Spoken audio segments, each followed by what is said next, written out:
Man, just a little bit more about myself. I played 7 years in the NFL, was blessed to be on a Super Bowl championship team with the Indianapolis Colts, defeating the Chicago Bears. Any Bears fans in the room tonight? Oh, I'm sorry, guys. Actually, not that sorry, because the ring is really cool, but no, it's the difference between having Peyton Manning and Rex Grossman. Let's just be honest with that. No, I'm just kidding. But so excited to be here with you this morning. You know, my goal today is to just inspire you to understand the impact that practicing a chosen belief system has on your culture.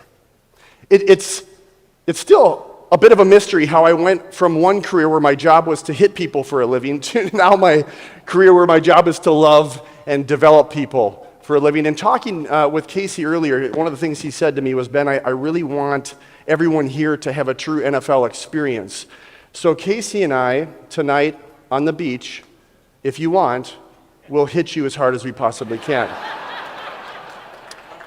So my career ended due to concussion, and I think everybody should experience one, at least once, so you can understand what it's like to actually play. You know, obviously, I'm just kidding. Movement HR is like, that's not a part of workplace policy, okay? We love and value people. We don't hit people. No, it's true. We don't hit people.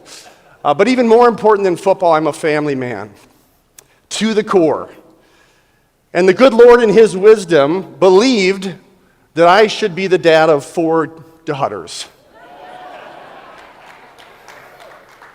So, thank you. So pray for me, please, like every day. Pray, but it's awesome. I love being a dad of 4 girls. Case in point, this morning, my 9-year-old, any parents with young kids, when they start to figure out exactly how they can use text, this was my text from my 9-year-old this morning. Hi, Dad, good morning. Sunshine emoji, sunshine emoji, sunshine emoji. I miss you so much, and I can't wait to see you tomorrow. Double heart. Unicorn with a heart kiss. Isn't that awesome? It's so cool. I've learned more about myself as a man being a husband and a father to these 5 incredible women. And it all comes down to what I believe it means to be a husband and a father. And how do my behaviors reflect what my foundational beliefs are? So let's jump in. I recently read a powerful story of a young boy's power of belief that took him on an incredible journey. In the 80s, this young boy grew up in a very challenging part of the Washington, D.C. area. He grew up in a neighborhood where there were drugs, where there were gangs, but he believed that he was called to a greater purpose. He grew up in a family where his father was a small business owner and worked tirelessly every day to provide for their family. And he tells this story about how his dad had saved for years to be able to buy their first brand new truck. But only days later, gunshots rang out in their neighborhood. And walking out to discover the entire side of the new truck riddled with bullet holes. But he believed that he was made for a greater purpose. And he fought, and he fought, and he excelled in school. It took him into college where he was able to live out one of his dreams, but then he got faced with trials of injuries and setbacks, but he never stopped believing that his calling was for a greater purpose. Finally, all of that hard work, all of that internal belief led towards getting his dream job. And he joins an organization that in 1 year has the greatest success that they've ever had, only to be let go, only to be dismissed from the organization. But he never stopped believing that he was called for a greater purpose. You see, friends, everything we do comes out of our intrinsic belief system. Every single one of you in this room carries an intrinsic belief system that drives you towards achieving your goals.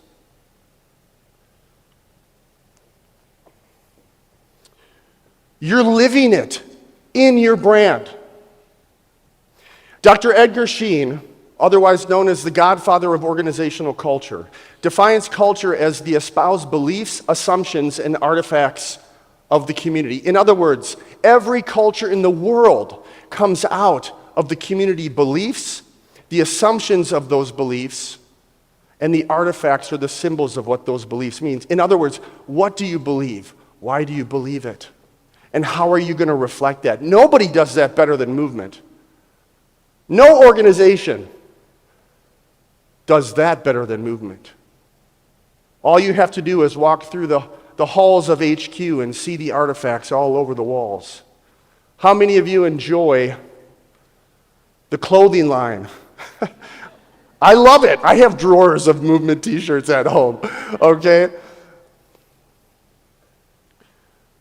It all comes out of this power foundation of belief. Do you know what the definition of movement is? What is the actual Oxford Dictionary definition of movement? Excuse me? Objects in motion? Objects in motion. That's a great definition. The actual definition is an individual or community belief turned into action. Every movement that has ever been created in the world has come out of an individual or community belief system turned into action. That's what I experienced in Indianapolis. See, what was unique about Hall of Fame coach Tony Dungy was he was the first to win a Super Bowl built on what's called servant leadership. His belief was that if you build better men, you get better football players. It wasn't all just about the X's and O's. If I'm going to build a Colts way culture around integrity and character, and yet I don't develop integrity and character in my players, we're never going to reach our potential. And so I was a part of this powerful movement through Indianapolis, built around the practicing of a shared belief system that led to ultimate success. It was February 4th of 2007. There was a cool Miami, Florida mist filling the Dolphin Stadium for Super Bowl 41. Still today, it's one of only 2 Super Bowls in the history of football to rain. And when you're losing in the rain, it sucks, right? Because all of the mud and all the rain gets into all the little places, and you feel it, and it's not fun. But when you're winning in the rain, it's amazing. It takes you back in time to when you're playing with your buddies, and you love the mud, right? Prince played at halftime. Anybody remember this halftime show? Prince played at halftime. Prince sang Purple Rain in the rain. You couldn't ask for something more miraculous than that. I'll never forget, we were in the tunnel, and the refs were holding back the Colts. Finally, they were given the green light. They dropped their hands, and they released the Colts. We came flying out of that tunnel, and my foot landed on that freshly cut Bermuda grass, and all of a sudden, I heard a familiar voice crying out my name, "Ben! Ben!" And I turned, and there was my dad. My dad had fought his way halfway around this stadium to find himself in the perfect location in the tunnel, doing the craziest yoga position I've ever seen. His leg was like way up in the back, and he was reaching down. And wouldn't you believe, in that moment, I shooed my dad away like a pesky fly. I was like, "Dad, it's the Super Bowl. Like, I got to go play. This is not the time." And friends, I took one more step onto that field, and it was like the fist of God just sucker punched me. And all of a sudden, I just felt this internal voice saying, "Go back. Go back to your father. Go back to where this all began." And it did. It all began with my dad in the backyard, where I would just run into his arms, and he would pretend to get blown up and fall down on his back, and he planted the seed of belief that playing this game was fun. And so I walked back, and I reached up, and You guys, it was really this cinematic moment. And I cried out, "Dad, Dad." And thankfully he heard me. He came back down the stairs, got back into that yoga position, and we locked hands. And I'll be vulnerable to say that we lost it. Just tears, and I just grabbed his hand and I said, "Dad, I love you, thank you. It all started with you." And you know what he said to me? He said, "Ben, I believe in you, and I've always believed in you." See, that was what was so powerful about my relationship with my father. My dad was a pastor, and so he tried to instill within our family the power of belief. And he had what we affectionately called his own creed. A creed is a set of beliefs that guide the behaviors and actions of people.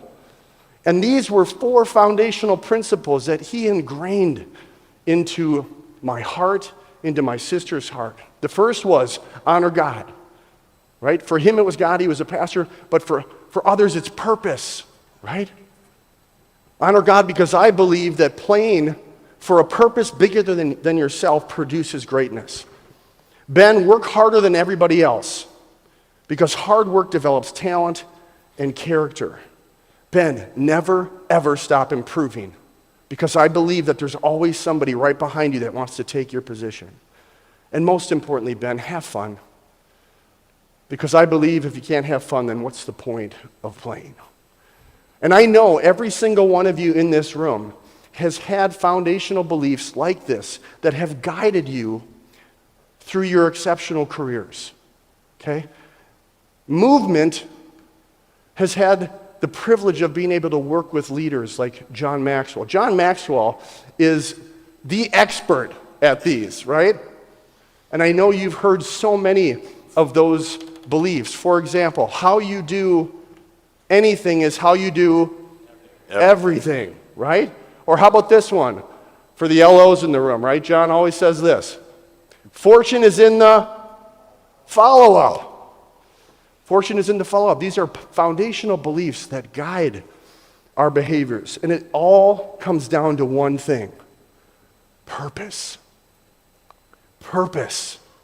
When you can create and enhance purpose, value, significance in people's life, there is nothing that you can't achieve. And it comes down to that memorable way in which we can define culture that I want you to just embrace. Because what's so powerful about this organization is that it's already living out the ideals of what it takes to create a movement that has the ability to transform every single person that comes in contact with that brand. And it really comes down to understanding deeply, what do you believe? Why do you believe it? Simon Sinek fans in the house, the power of why? Yes, why? Why? The why is what creates the foundation and allows you to run hard.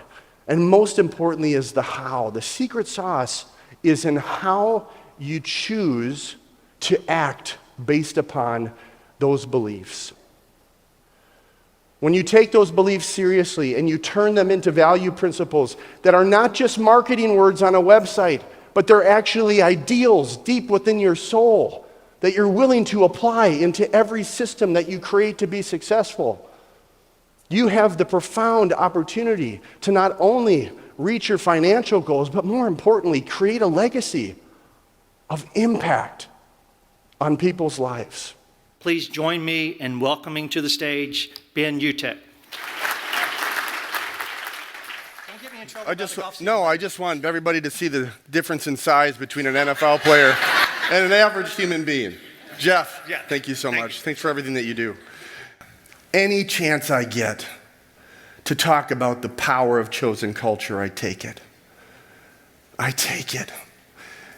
It's hard to put into words what it's like to be inside a locker room with some of the greatest players that have ever played in the NFL, let alone one of the greatest coaches to have ever coached in Tony Dungy. Tony Dungy was the first to win a world championship built upon what's called servant leadership. His belief was that if you build better men, you get better football players. And he taught me that culture does not have to be subjective. Culture is something that every single organization around the world talks about, but very few know how to actually work it. And so Tony Dungy was the first to show me that culture can be an objective tool, an objective shared belief system that can turn into a transformational culture. I'll never forget when I walked into that first team meeting room. Peyton Manning is sitting a few seats to my left. And Tony comes into the room and he says, "Men, look, we're here to win. We're here to win. My job as a coach is to make sure that you're successful. But more importantly than that, I'm here to build a family. And the acronym for family in football is forget about me, I love you." If you're sitting in this room today and your entire identity is wrapped up in a sport, you've completely missed the purpose of your life. I had never heard anything like that in football out of a coach's mouth. Football is a sport where they break you down, they put you back together, they demand conformity, or you're not going to play. And my first experience with Tony Dungy had nothing to do with football, but everything to do about the purpose, significance, and value of my life as a human being. And I remember just sitting there looking around the room and, is this normal here? You know? And Peyton is nodding his head, he's bought in.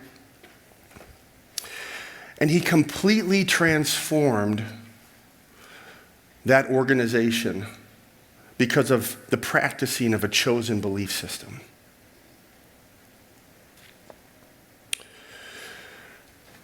It was such a blessing and an honor to be in that locker room surrounded by people that had bought into this system, and to begin to learn that you will always have a culture by design or default.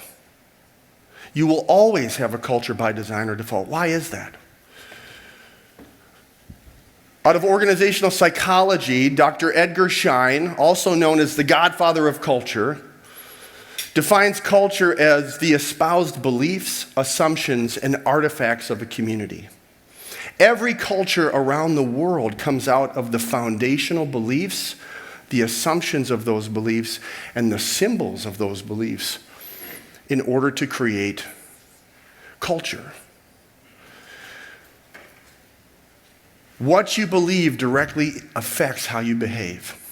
So if that's true, you will always have a culture by design or default. So why not design it? Why not design it? Why not see culture as a product, not the soft skills of business that we've been taught, but why not see it as the most metallic product that we have to build our revenue, to improve our operations, but most importantly, to transform our people. So what I want to do for you today is just kind of take you on a journey into the locker room of the Indianapolis Colts and show you how this was made into an objective system, but more importantly, show you how when you practice chosen culture, not only are you going to have a radical impact on the organization, but how you're actually going to transform every single person that come in contact with the brand. The Champion's Creed is significant because a creed means beliefs that drive the behaviors and actions of people. And so it was February 4th of 2007. There was a cool Miami, Florida mist filling the Dolphin Stadium for Super Bowl 41. It was one of only 2 Super Bowls in the history of the NFL to rain. And when you're losing in the rain, it sucks. It sucks. Because all of the mud and all of the water gets in all the wrong places. And it's uncomfortable. But when you're winning in the rain, it's amazing. Because you're in the backyard with all of your friends, and it doesn't matter where any of the mud goes, where any of the water goes, you're out there having fun.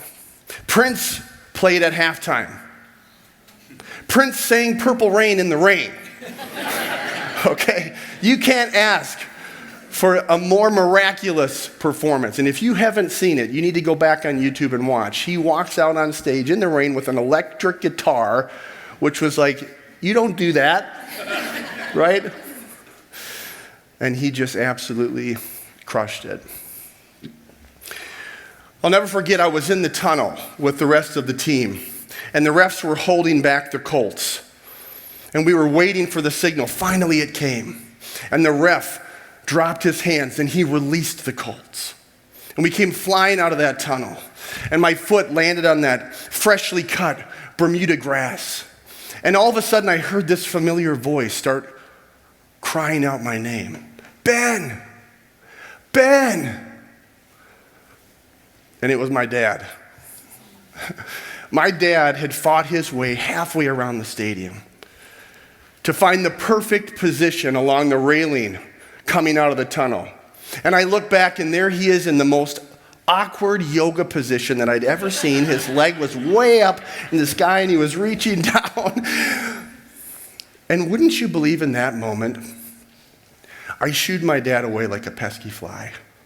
I was like, Dad, this is not the time. I'm about to go on the field. This is the Super Bowl. Not right now.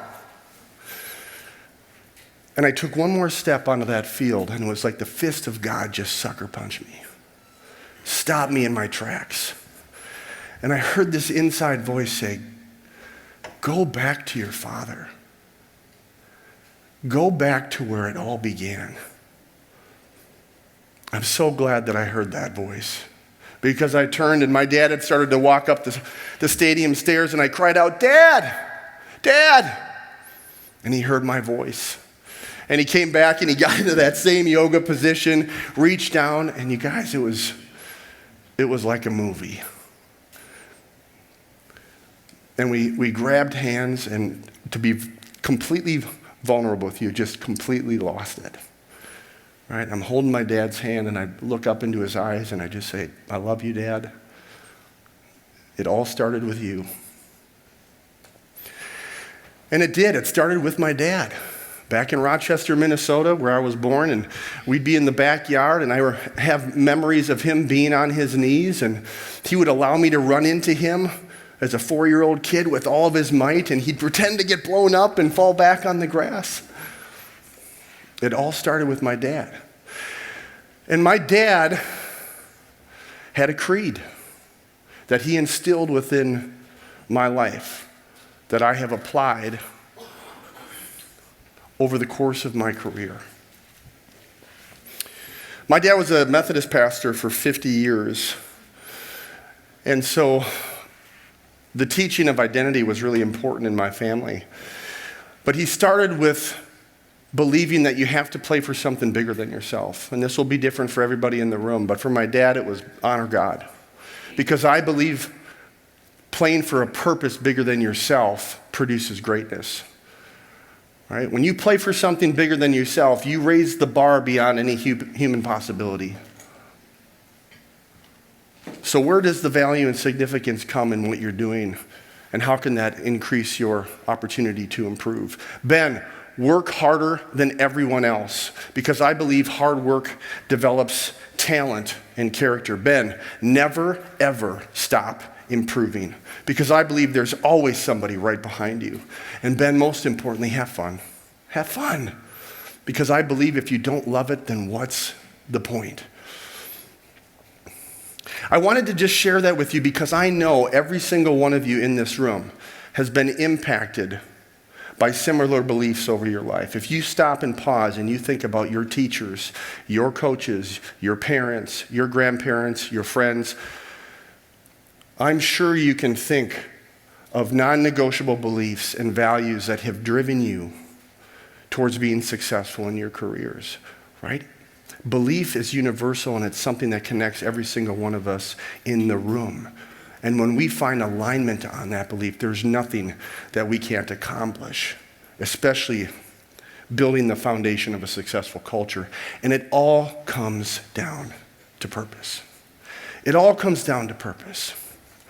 The ultimate goal of culture is to pour purpose into people's life.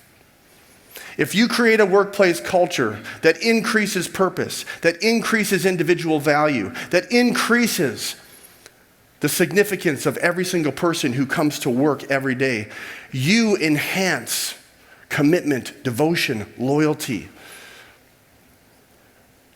You increase their ability to perform and ultimately drive the bottom line. Purpose is essential. We have to make culture memorable. It has to be something where when you go around the workplace and you ask people, hey, define culture in our organization. Imagine if every single person in the organization could say, yes, culture is what we believe, why we believe, and how we choose to behave. Finding that alignment in the foundational definition of your organization's culture is essential, right, to creating the type of team that you want to be working together every single day. And you have to believe that practicing culture wins, right? Simon Sinek is going to tell you it's about the power of why, and the power of why is so important because why gives clarity, it gives meaning. But the secret sauce to culture is practice. You all know in this room that business is transactional in nature. All that matters is what we do. All that matters is what we do. It's very interesting when you start to actually look at the numbers in the NFL. For every 280 hours of practice, an NFL player will play 1 hour of performance. Think about that. 280 hours of practice for 1 hour of performance.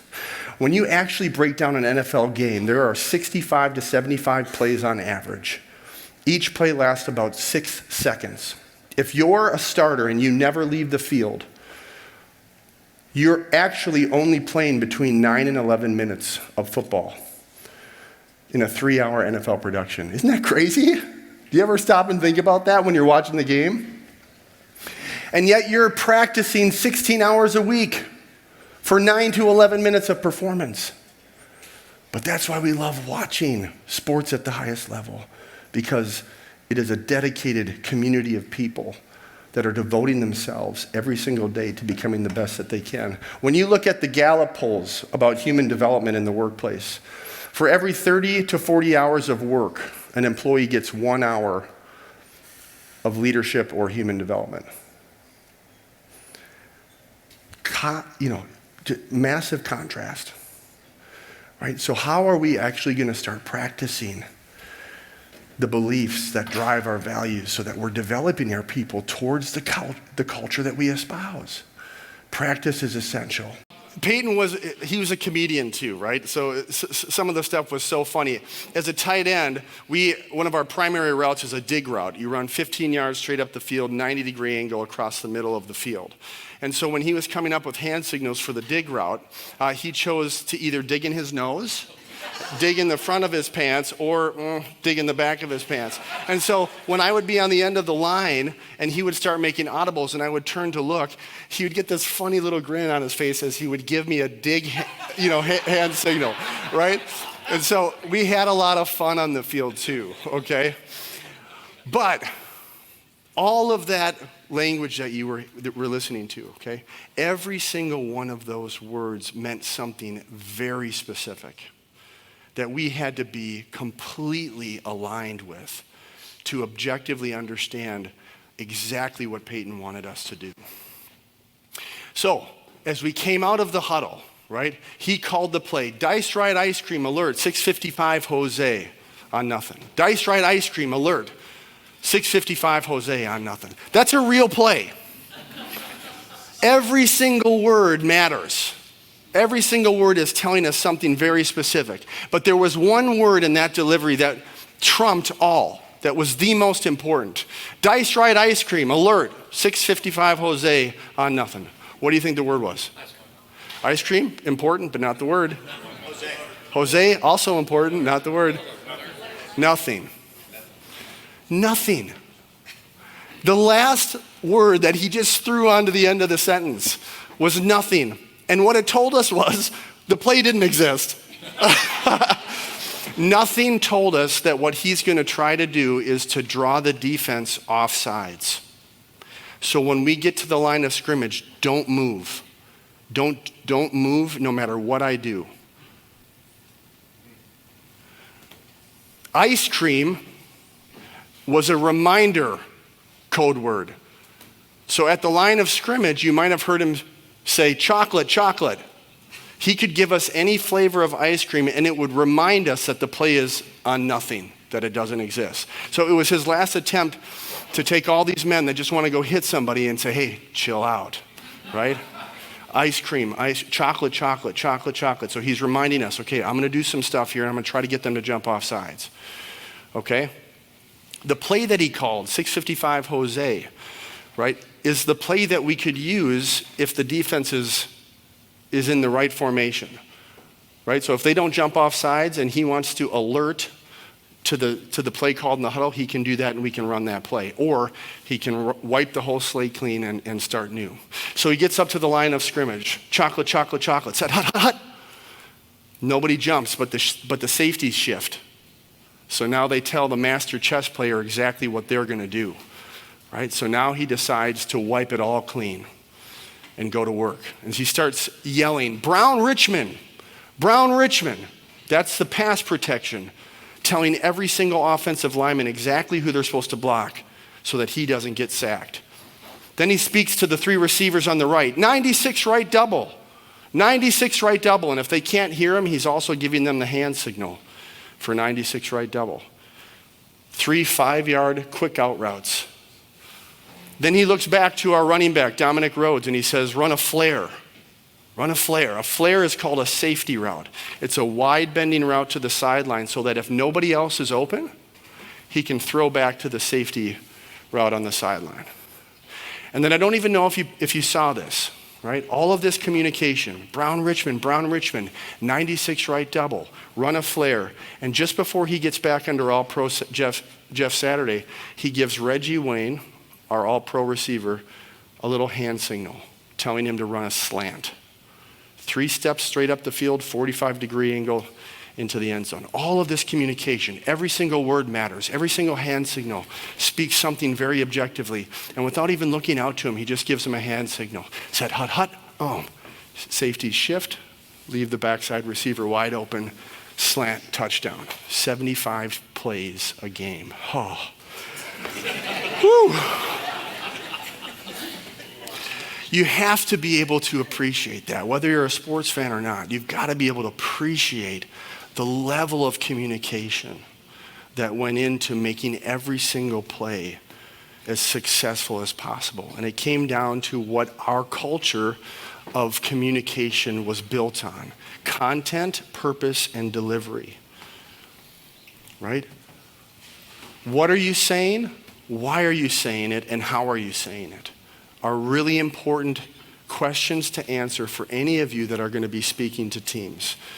The more you can define objectively what you're saying, why are you saying it so that you bring understanding into the group, and then how are you saying it, right? The way that I speak to our trucking executives is very different than the way that I speak to our financial services executive leaders, right? And so understanding who you're talking to and the best way to deliver to that audience is also going to be really powerful. But another example of how you take a foundational belief around the essential importance of communication and then build out a practical and tactical way that you can actually practice it that will improve. So what happens when you don't practice communication well?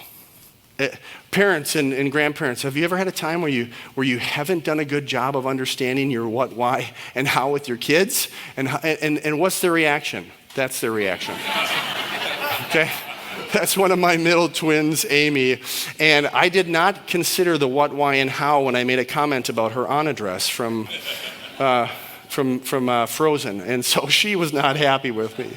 Okay, but when I do pause and when I stop to make sure that I understand deeply what I'm saying, why I'm saying it, and especially how I'm communicating with these incredible young women, then the reaction is much different, right? There's joy, there's happiness, there's understanding, there's general respect for one another.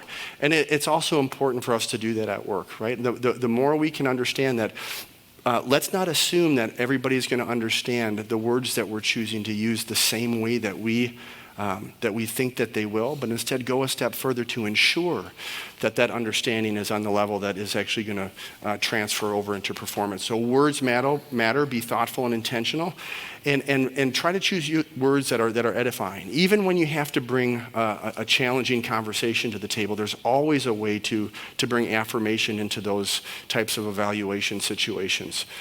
And it's very important. So culture overall, when you focus on developing a culture of purpose, it transforms teams. We already talked about the acronym for family and football, Forget About Me, I Love You. We have the only Super Bowl ring in the history of football to have a belief engraved in the side of the ring, and it was the word faith, right? Now, faith was not a religious engraving. Faith was freedom for all individuals to trust and hope in each other. So if Tony Dungy could take 53 of the most performance-driven, just intense human beings on the planet and get them to trust and hope in one another, he's developing a bond that's going to be very difficult to dismantle. And that was the ultimate goal. And so important that it's engraved here in the side of the ring. And let me close with this. When you do culture well, when you build a culture on purpose, when you understand that culture impacts the human condition, and the human condition is what drives your success in the organization. Not only will you build and transform teams, but most importantly, you will have the opportunity to transform lives. All right? So I'll close with this story. My senior year in college, I was one of the top tight ends in the country. I was up for the Mackey Award, which is the nation's top tight end award. I was an all Big Ten tight end. I was also a preseason All-American selection, and I was touted to go in the first round, anywhere from the 15th to the 32nd pick. All right, 3/4 of the way through the season, we're playing our biggest rival, the Wisconsin Badgers. I release on a corner route, which is 12 to 15 yards straight up the field, and then a 45-degree angle to the corner of the end zone. As I plant my foot and turn to look for the ball, I hear and feel popping all across my lower abdomen. Pop, pop, pop, pop. And all of a sudden, my legs stopped working, and I crumbled to the turf. But I caught the ball. I mean, still made a highlight out of it. But that was it. That was the ending of my career. I had ended up tearing the lower abdominal muscles from the bone on both sides. It was a very serious injury. Okay, had to be carted off the field. And so I went from being a potential first-round draft pick, All-American, Mackey Award winner, to losing all of it. I went to the NFL Combine with the injury, and I ended up being red flagged as too much of a health risk by all 32 physicians. And so when draft day came, everybody's name was called but mine. And so I'm riding up in the car with my dad to my agent's office on a gloomy Minnesota day, holding back tears because I think the dream is completely shattered, it's gone. 2 months before that moment, I had a chance to speak at a University of Minnesota alumni event and open for their keynote speaker, who happened to be Tony Dungy, who was also a Minnesota Gopher. So I get up in front of 700 alumni and I say, hey coach, if you really care about this university, you're going to draft me in the upcoming draft. I mean, if you really care, you're going to draft me. Everybody got a kick out of it, and he was gracious enough to respond. He came up to the podium, and I'm sitting back down in front of him, and he says, Ben, man, we would love to have you. We know how talented you are, but we drafted a tight end last year in the first round out of Iowa, Dallas Clark, great tight end. And so we're not really going to be looking at tight ends this year. And then the craziest thing happened. He paused, he stepped away from the podium, and he put his hand on his chin as if he was being downloaded something. And he stepped back to the podium and he said, you know what, I'm gonna make a promise to you in front of all these people. If for some reason you slip through the cracks, if for some reason you don't get drafted, I promise you I'll be the first person to call. And everybody clapped, went in one ear and out the other for me, because I was still at that point thinking, well, maybe a team is gonna take a chance, okay? I get out of that car with my dad 2 months later. We walk into my agent's office. My only option left is the free agent market. These are all the leftover players that typically don't make a team. They get brought in to give veterans a break in training camp. Rarely do they get selected. And about 5 seconds after the free agent market opens, the phone in the middle of my agent's desk rings, and I pick it up, and who do you think it was? Tony Dungy. Tony Dungy was the first person to call. And it wasn't just Tony Dungy, it was also our Hall of Fame general manager, Bill Polian, right? GMs and coaches, head coaches are not calling free agents, but they called me. And they said, Ben, look, we followed you through the draft. Our physicians understand and know what your injury is. We've actually dealt with it in the past. And so here's what we want to do. We want you to be a Colt. We know how talented you are when we're healthy. So we're going to get you healthy. We're going to send you to the top surgeon in the country, okay? And the first year, we just want you to rest and get better. And on top of that, we'll pay you as though you're a playing rookie. And here's a signing bonus just to let you know that we care. What? This is, what? Yeah. Right? The NFL is a business built on, what have you done for me lately? Nothing. I had done nothing. The miracle in that is the next year, Dallas Clark goes down with an injury in the last preseason game, so I have to start Sunday night kickoff, national television versus Ray Lewis and the Baltimore Ravens. Oh my Lord, I was so, seeing Ray come out of the tunnel, live, it just makes you want to, I was, but guys, I had the game of my life. I got the game ball. Third quarter rolls around. Peyton takes the snap. I release on a seam. The safety botched the coverage, left me wide open. Threw the ball, hit me back shoulder. Turned, the safety had recovered, so I just lowered my shoulder and plowed through this safety to score a touchdown in my first ever NFL game. And as I'm getting off the ground, thank you, yeah. And as I'm getting off the ground and just stepping on this safety's face, practicing what I believe about sportsmanship. No, I'm just kidding. But as I'm getting off this guy, I look down and it's Deion Sanders, who had come out of retirement for a couple of years with the Ravens. So my first touchdown was catching a pass from a Hall of Fame quarterback and running through one of the greatest defensive backs in the history of football, right? And then I was a starting tight end on that team ever since. And the only reason I'm wearing this ring is because of one man practicing a chosen objective belief system designed to improve the human condition at work and fill people with purpose and identity. And the result was a world championship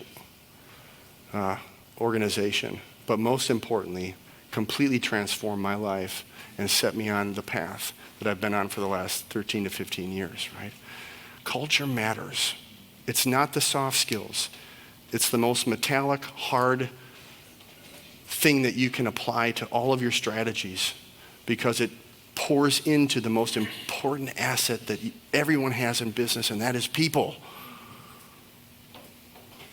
And when you do that, not only will you transform your business, but you'll transform the lives of everybody that comes in contact with that, resulting in a team picture like this with the Lombardi Trophy sitting in the middle of the table, and we coming together as a team, ending every game the way that we did by giving thanks as a team.